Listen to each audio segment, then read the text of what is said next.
Hey there, what I'm going to show you today is a basic yet very important maintenance task with any mower, and what that is sharpening the blade. It's a fairly easy task for those of you who have done it, but for those of you who haven't, and I get asked the question a lot, I'm going to show you how to do it with a few tips along the way that maybe you can learn from. So what we've got here is my 1-year-old Toro mower. Works great, works awesome. I haven't sharpened the blade before on it, so I'm going to do that for you today. So first things first, what you want to remember is safety in doing this. So remove your spark plug cap. That way it can't be started or turn over accidentally when you flip the blade. Next, when you flip this mower on its side, you always have to remember that the carburetor is right behind the air filter here. And you always want to dump your fuel away from that. Otherwise you pull fuel all over your air filter and flood it out, and it causes it to clog up with dust, and you're going to have to replace it a lot sooner. So make sure you flip it away from the carburetor, just like this. Just pick it up and flip it over. So you can see we've got the blade here. Take a look at this guy. You can see it's not too bad. There's some nicks from some rocks and stuff on it, but it's pretty good. I have a fairly delicate lawn here, not too many rocks and stuff, so it's a fairly easy going. Alright, so next here what I'm going to show you is the tools you're going to need for the job. For getting the blade off first to start with. So what you're going to need first is you're going to need a ratchet. I'm using a 3/8 drive ratchet here, you can see, with a small extension. You're going to need a 5/8 socket on the end. Feel free to use a 1/2-inch drive if you want as well. The bigger ones have a slightly longer arm, which makes this job even easier. Alternatively, if you don't have something like that, you can get away with using just a 5/8 wrench. I've got a Mastercraft Maximum here. And if you do that, I've got a tool that I'm going to show you a trick with, and that's a bigger wrench. Here's what I don't want you to use. I don't want you to just grab your crescent wrench and just go up to your mower and try and take this bolt off. Now the reason I say that is because oftentimes if this bolt is really tight, which it will be because of the rotation of the mower blades, it's tightening it on all the time, you're gonna round off these corners on this head, and you don't want that.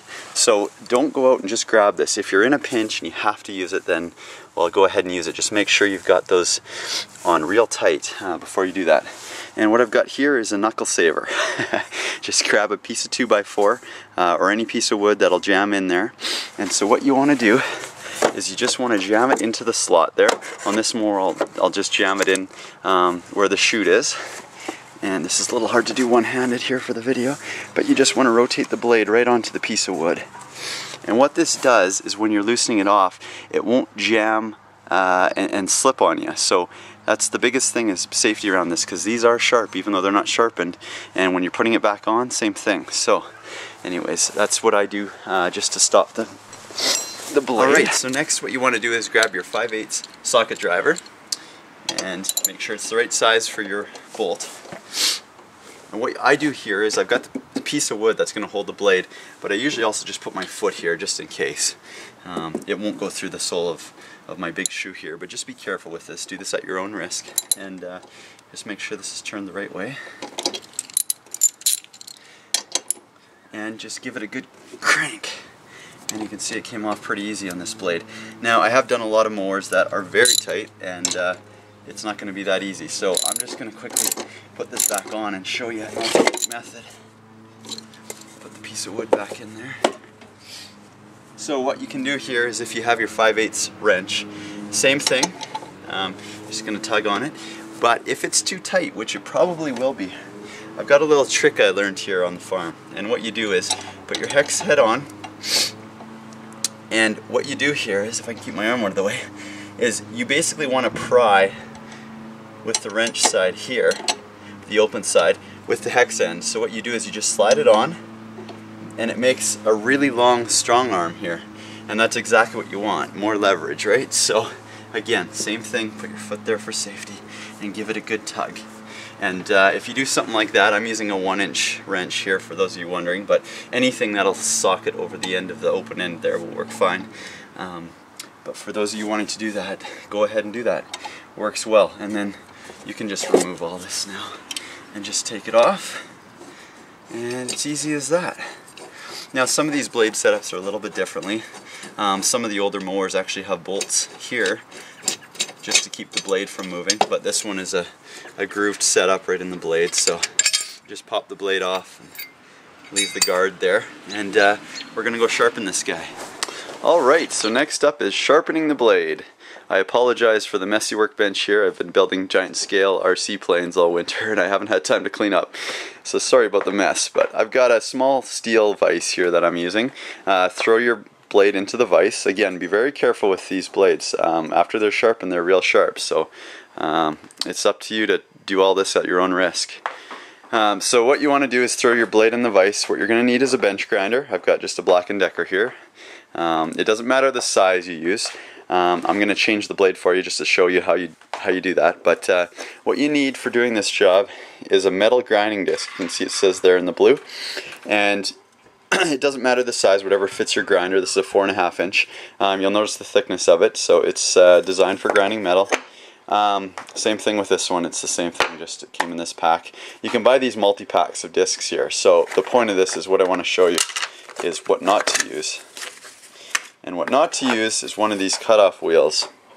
See, it says cutoff wheel on the side there. The point of that, that I say not to use that, is because these are designed for cutting through steel or a few other materials, and if you look at their thickness, they're extremely thin. Like, I can flex it with my fingers. Why I don't want you grinding with this is because if you put any pressure on the side of this blade, it's going to likely shatter and explode, and at 13,000 RPM or whatever this thing's rated at, that could kill someone or hurt somebody really bad. So again, do this at your own risk. I'm not responsible for anything that happens, but I just want to warn you not to use a cutoff wheel. Now these are reinforced, so that probably won't happen, but again, you have to use an actual grinding disc, a metal grinding disc. There's a few different ones here. You always want your hearing protection, and you want some glasses to keep any metal shavings out of your eye, obviously. Now on these, you can see I've got a different type here, and you can see it's a slotted material. I'm not sure what it is, something like fiberglass. I'm not even sure. This one's not even tight, but I just threw it on there. So I'm going to show you what you can do with that wheel if you want to do a really nice finishing job on this, but it's not really needed. Alright, so to get this wheel off, what you want to do is, all these grinders have a button that you push that locks the wheel in place. Make sure it's unplugged from the wall before you do this, obviously.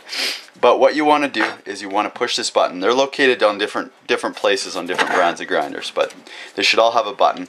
And what you'll do is you'll rotate the disc until you find the slot where it's locked, and it won't move. So I'm just holding the button down and it won't move. Now this one's already loose, so I just hand tighten it here for you for the video.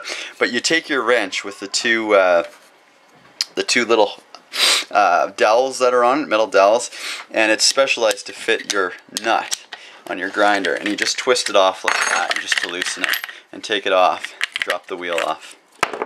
So what you want to do is you want to grab your new wheel. Again, I'm still holding the button down, so keep that held down. I just dropped the back side off, but just make sure you put it on the right way, so you don't want that coming off. And what you do is you just throw your wheel on. So obviously put it on this way, the way it's going to grind, and you'll notice this this washer, or this nut I mean, is got a raised portion on it. Now for the thinner discs, you have to put it on the other way on some grinders. So just make sure you put that ring for the deep grinding discs like these. Make sure you put that ring down towards the grinder, and that centers the grinding wheel right on the grinder. So you just make sure it's tight when it's at the end of the day. That's all you need to do. So you can see it's locked here because I'm holding the button still. You can see there, but you can see that the wheel locks in when you're trying to turn it clockwise to tighten it. So what you do is you just throw this in here and just keep the button held down and give it a good snug, and it's ready to go. Just again, double check it, make sure it's not loose and doesn't flex around, and you're good to go.